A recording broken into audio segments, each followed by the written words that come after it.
네, 인사하겠습니다. 반갑습니다. 사랑합니다.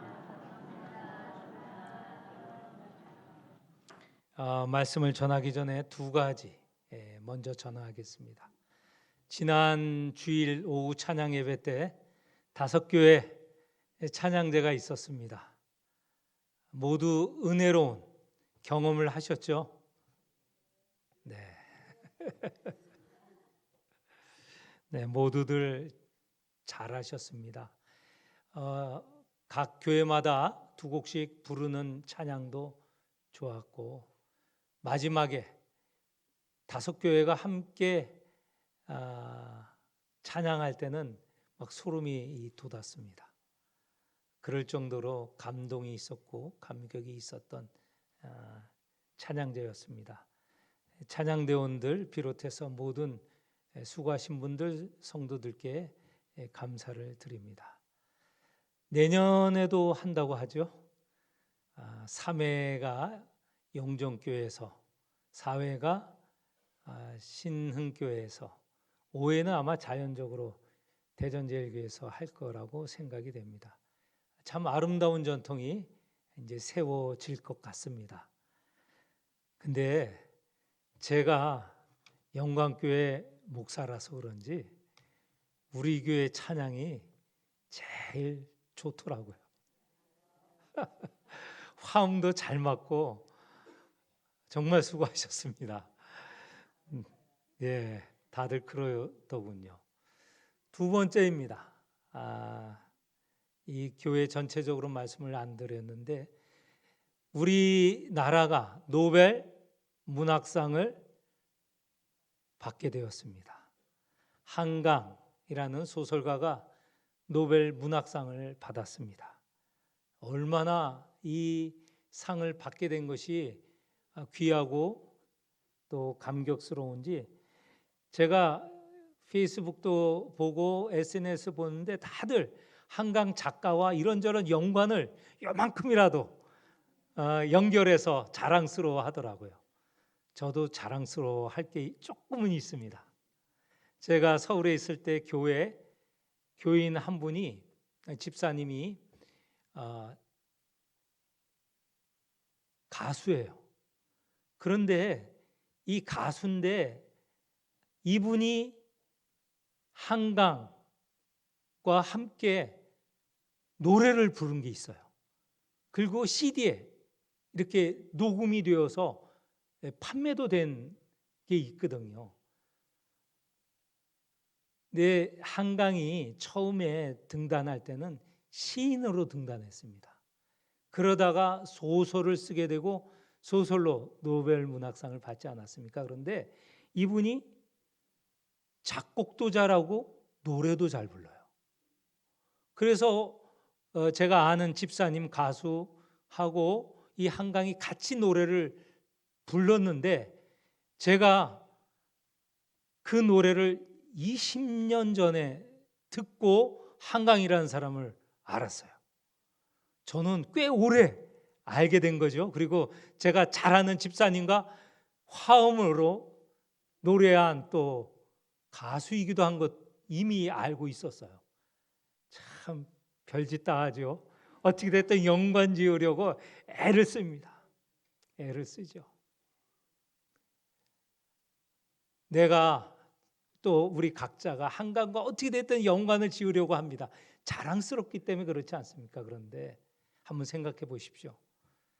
그 모든 사람보다 더 존귀하신 분, 하나님이 우리와 관련이 있어요.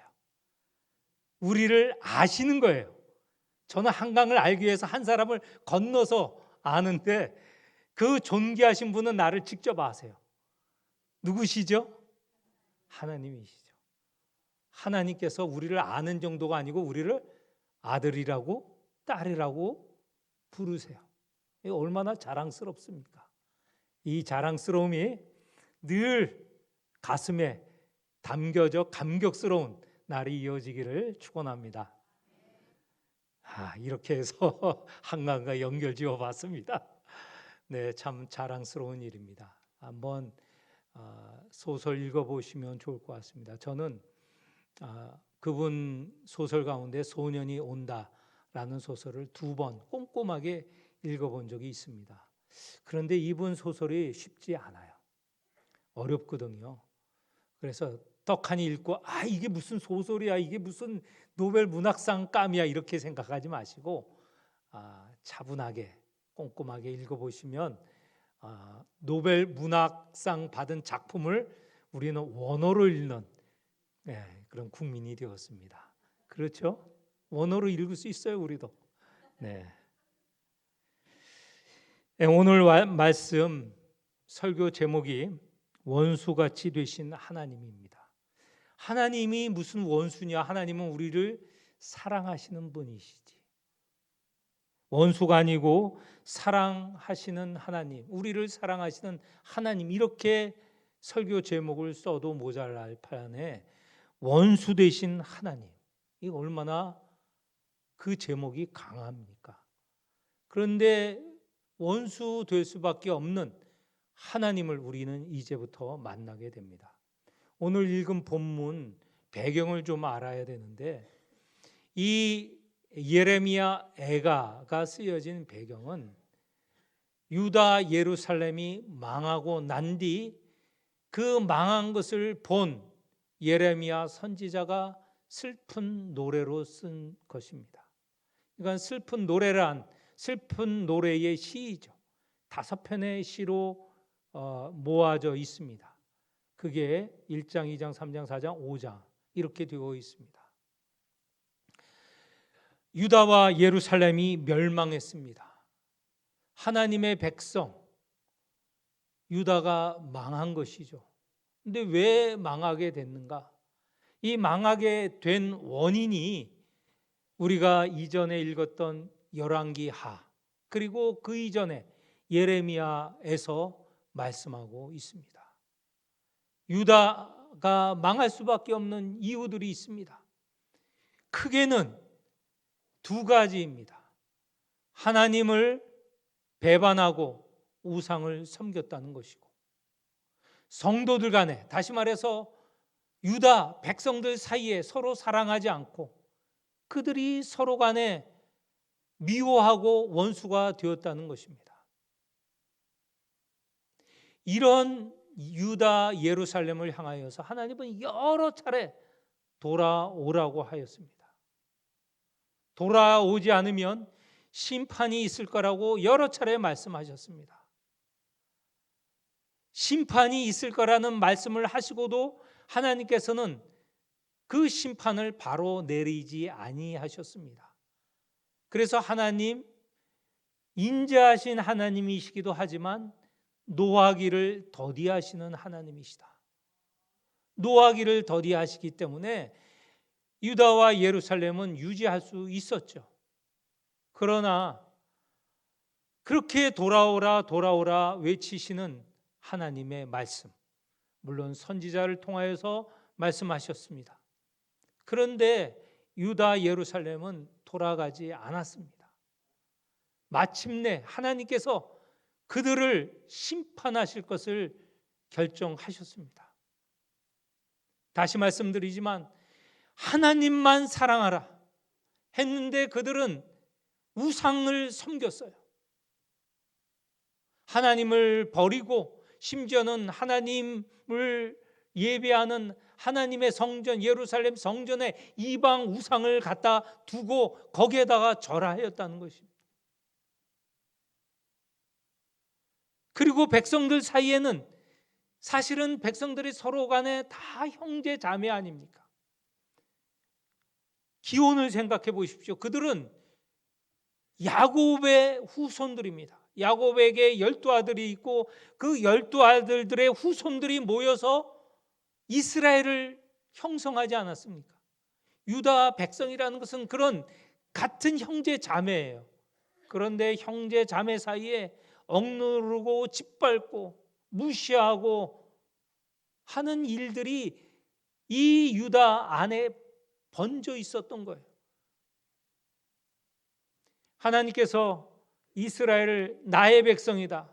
이스라엘 백성은 하나님을 우리의 하나님이라 이렇게 하였을 때는 하나 전제가 있어요. 하나님과 이스라엘 백성이 되는 전제는 뭐냐? 하나님의 말씀, 언약을 지켜야 되는 거예요.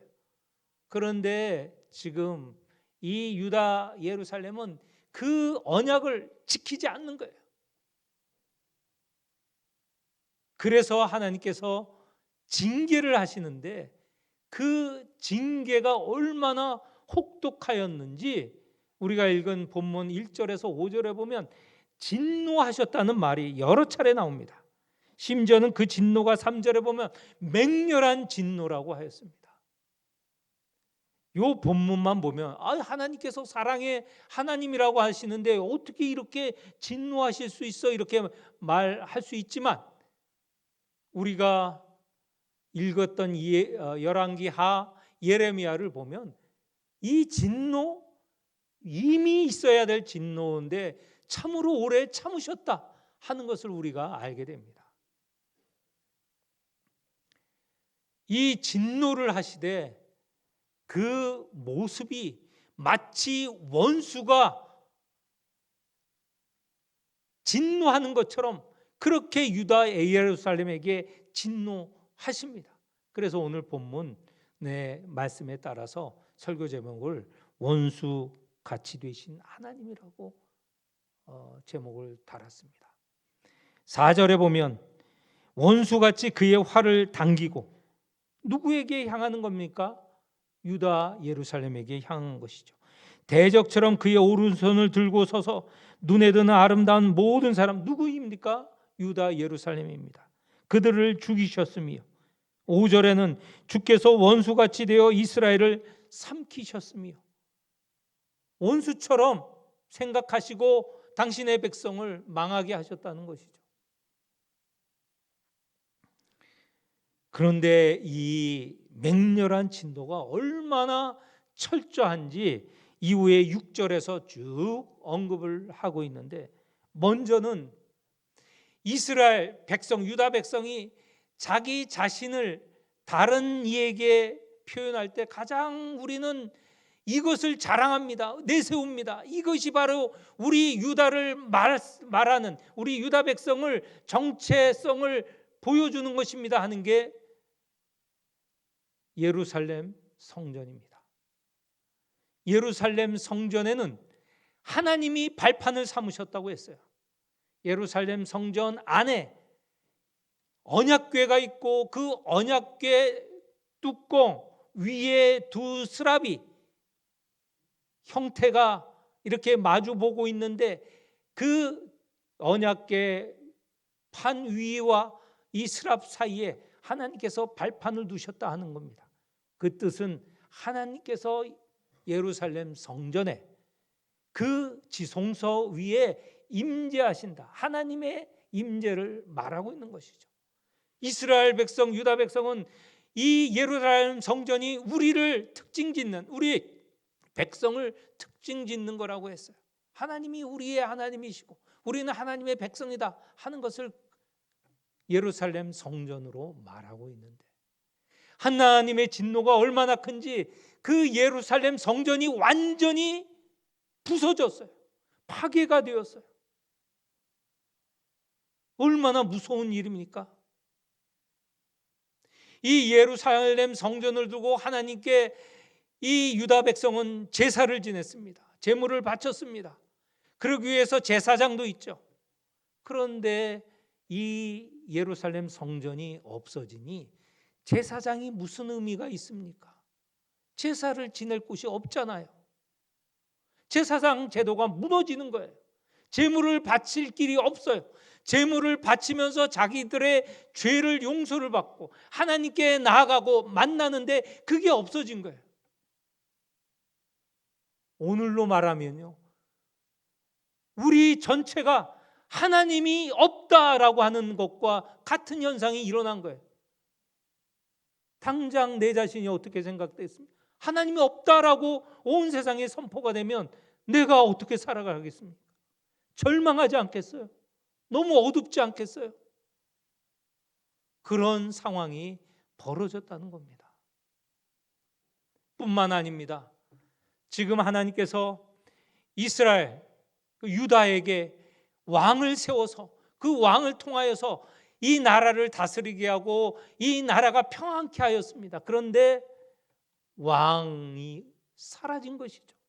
물론 이 시대 망할 때의 왕이 시드기야입니다. 시드기야는 그 목숨은 부지합니다. 그런데 이 예루살렘을 망하게 하는 느부갓네살, 바벨론 느부갓네살 왕에게 끌려가서 그 왕 시드기야 왕 앞에 아들들은 다 죽임을 당하고 그 왕은 두 눈이 뽑히고 그리고 저 바벨론까지 끌려갔어요.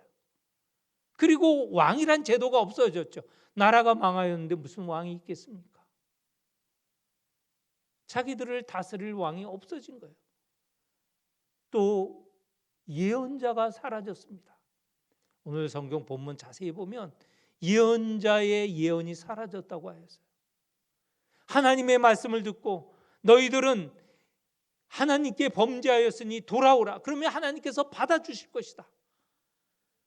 이런 말씀을 전해주는 예언자가 없어졌다는 거예요. 사라졌다는 거예요. 묵시, 예언과 묵시가 사라졌어요. 더 이상 희망이 없는 거예요. 나라 망한 것, 그것도 절망이지만 그래도 우리가 살아날 길, 하나님의 말씀이 있으면 살아나겠지. 그 말씀을 전해주는 선지자 예언자가 없어진 거예요.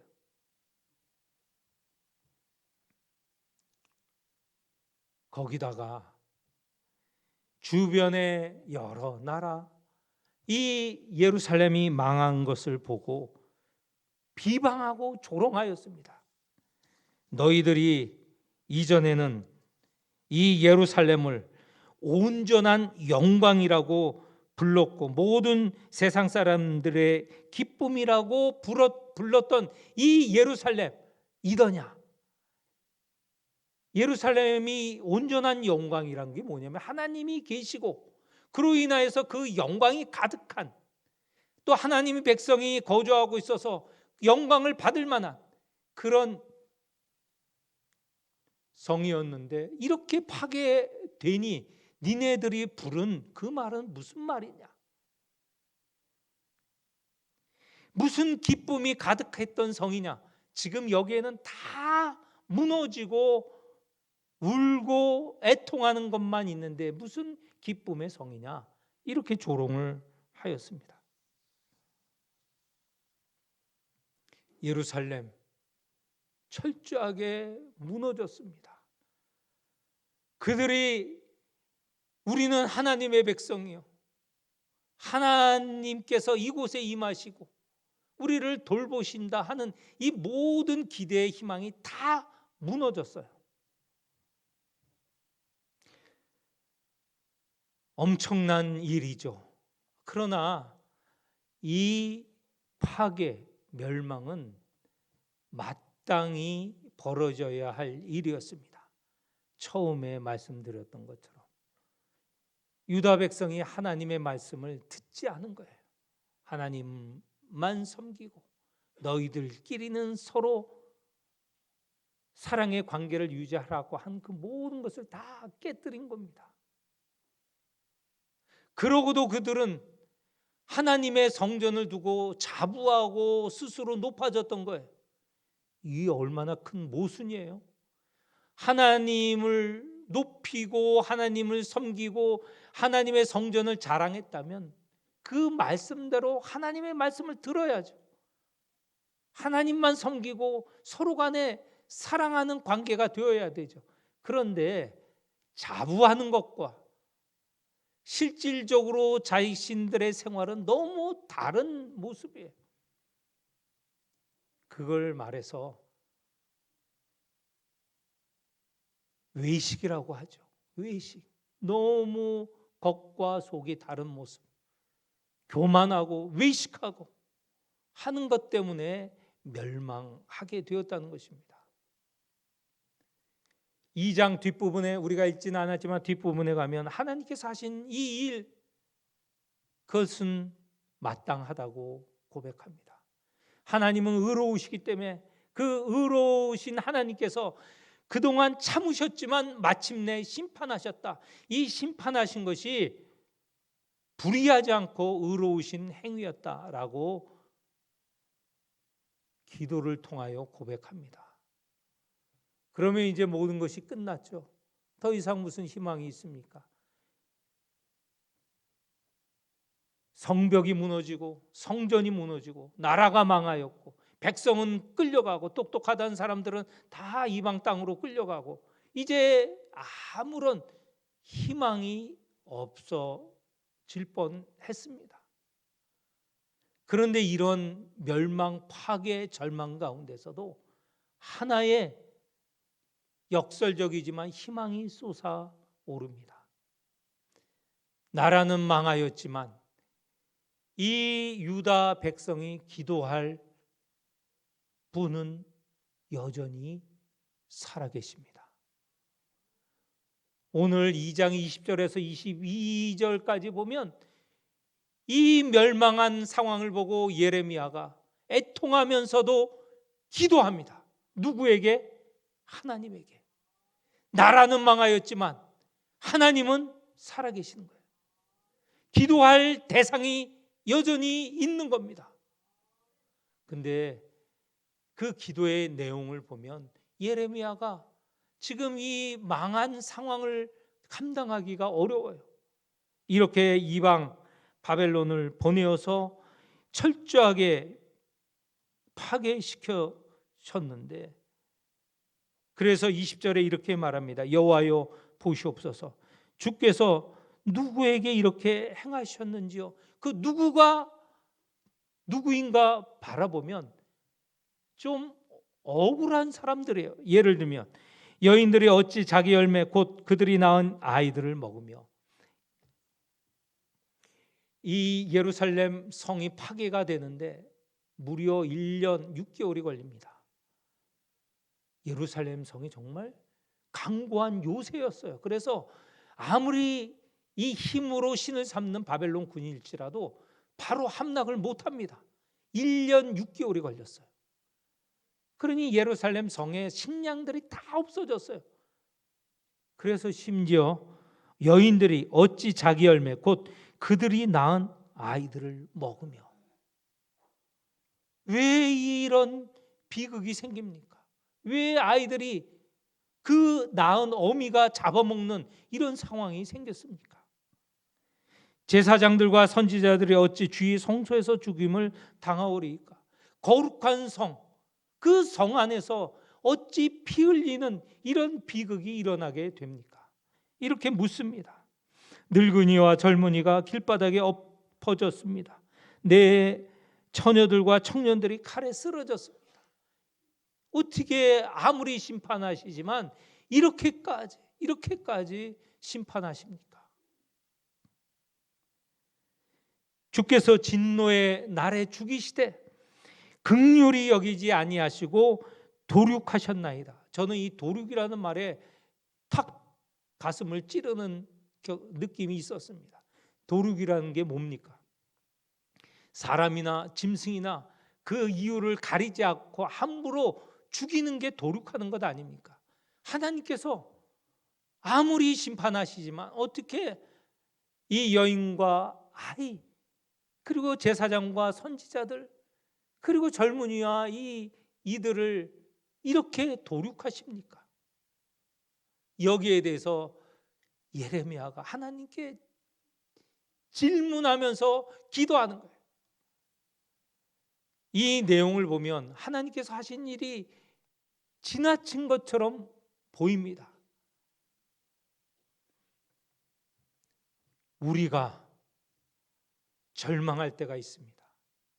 우리가 모든 것이 캄캄하거나 모든 것이 하얘질 때가 있습니다. 누구도 도와주지 않고 오히려 우리를 비방하고 조롱하는 때가 있습니다. 그때 기도할 수 있는 분, 하느님이 살아계심을 믿는다면 비로소 희망이 있는 것입니다. 그 자기의 상황이 지나치고 받아들일 수 없는 상황일지라도 이제 이렇게 원망하고 한탄하고 하는 이 신음을 통하여서 하나님께서 들으십니다. 하나님께서 그때서부터 우리를 향하여 다가오십니다. 물론 예레미야가 이렇게 기도하기 전에 예레미야는 반복적으로 자기의 백성 유다 백성이 그 죄를 고백하고 회개하고 하나님께 돌아오기를 요청을 했어요. 안 들었죠. 그러니 이런 심판이 있게 되었습니다. 그리고 망하여서 이제 다 뿔뿔이 헤어지고 바벨론까지 끌려갔습니다. 끌려간 중에도 그들은 마지막 희망의 빛 하나님을 붙잡았습니다. 하나님을 찾았죠. 그래서 70년이지만 이제 다시 본국으로 돌아오는 은혜를 체험하게 되었습니다. 오늘 우리가 그렇습니다. 예레미야 같은 상황에 빠져 있습니까? 아니 정말 모든 것이 캄캄하고 그렇습니까? 하나님이 계십니다. 하나님께서 우리에게 빛을 비추어 주십니다. 그 빛을 따라 하나님을 붙잡는 성도들이 되시기를 축원합니다. 회개하면 늦지 않습니다. 바벨론 포로로 잡혀가서 이제 나라가 다 망하였지만 거기서 회개하고 하나님께 돌아섰기 때문에 하나님께서 빛을 주시고 오게 하시는 것이죠. 언제든지 회개는 늦지 않았습니다. 모든 것이 절망, 이제 끝났다 하는 그 순간에도 회개를 통하여 하나님께 나아갈 수 있습니다. 하나님이 부르십니다. 우리에게 빛을 비추시는 하나님에게 나아가는 모든 성도가 되시기를 축원합니다.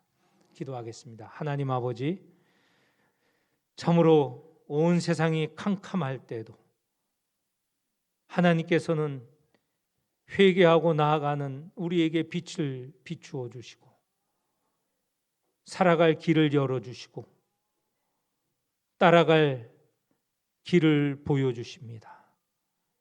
하나님에게로 나아가는 성도들이 되게 하여 주옵소서. 예수님 이름으로 기도합니다. 아멘.